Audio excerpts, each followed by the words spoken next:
We're so happy to be talking with Stu Francis, who is the president of the USGA. Mr. Francis, welcome to Back Nine Report TV. Well, thank you very much. It's been a lovely evening and looking forward to our conversation. So we are here at Plumbrook Country Club in Sandusky, Ohio, and Stu Francis was just inducted into the Ohio Golf Hall of Fame. Congratulations on that honor. Well, it truly was a surprise when Alan and Bob called and said, we've actually selected you for the Hall of Fame. I love Ohio golf. I love amateur golf. I've certainly enjoyed serving the USGA. And for me to be able to come back to my home state and receive such an award is just truly a lifelong experience and a life-changing event. So very appreciative. You grew up in Madison, Ohio. You played some collegiate golf at Princeton, I believe. That's not too bad of a snotty little place. Well, I enjoyed Princeton a lot. The golf coach had recruited me along with a few others, and we had a very good team. We were Ivy League champions. I was fortunate to be all Ivy and all American, so I enjoyed the game a lot, and Princeton really did change my life. It opened up so many vistas for me, just like golf opened up vistas for you, me, and everyone else. So the USGA is in a little bit of a flux right now. We're going to have Mike Davis is going to be retiring, and Michael Whan is going to be stepping in. That's true. We're very excited about it. Mike Davis had served the USGA for 31 years, including a decade as CEO, executive director. And he had told us several years ago he was going to retire around the age of 55, 56. He wanted one other career. So we started thinking about it and looking, and we looked around golf and said, who is a dynamic leader, a uniter of the game, a leader of all the organizations, and who do we think could come in and really make a difference as golf continues to advance in the future? And we were fortunate that Mike decided to join us. He just started July 1, but he's incredibly excited. He's got a huge amount of energy.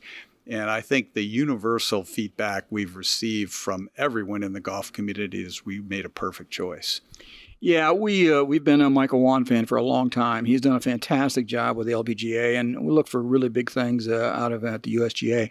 Also, the USGA is making some real commitments, long-term commitments to some golf courses for USGA championships. That's true. We have gone to a little bit more of a defined rota or an anchor site strategy. We have some really wonderful golf courses where we'd like to test the players at those courses. Nick Price, who's on our executive committee, once said, the players really want to win the U.S. Open, but they also care where they win it.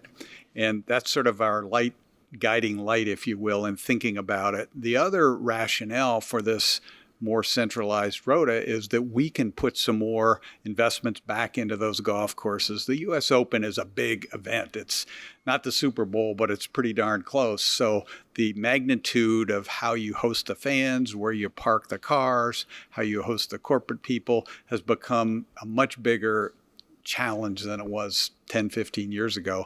And with the ability to invest in some of these sites and help them build some new facilities, we think we'll be in a position to provide a great fan experience for the greatest championship in golf. One other thing I want to touch base on before I let you go is that you've made a conscious decision to really upgrade the facility that you hold the U.S. Women's Open on. And the courses you're going to are the old classics. That's phenomenal.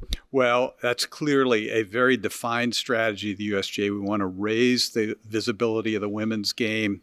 It was so rewarding to watch the U.S. Women's Open at Olympic Club this year. The players were just really enthusiastic about the golf course. They felt it was a challenge, but the visibility that you had at the Olympic Club, given its past history from a men's open standpoint, is something they appreciated. And we got great feedback. We were already going down that path, but it really, in our minds, validated that this is what the U.S. Women's Open deserves.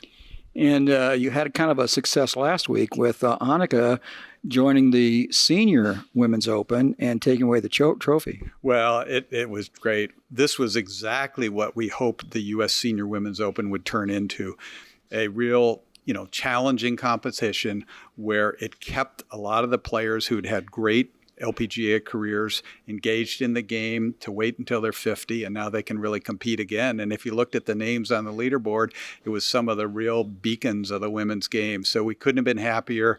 Annika was just a wonderful representative of what golf is all about, walking down that 18th fairway with her two kids holding their hands and her husband on the bag. I mean, who wouldn't want to be in an 8-shot lead? Who wouldn't want to be in that position? Stu Francis, president of the USGA, and now the newest member of the Ohio Golf Hall of Fame. Thank you very much. Thank you very much, Fred.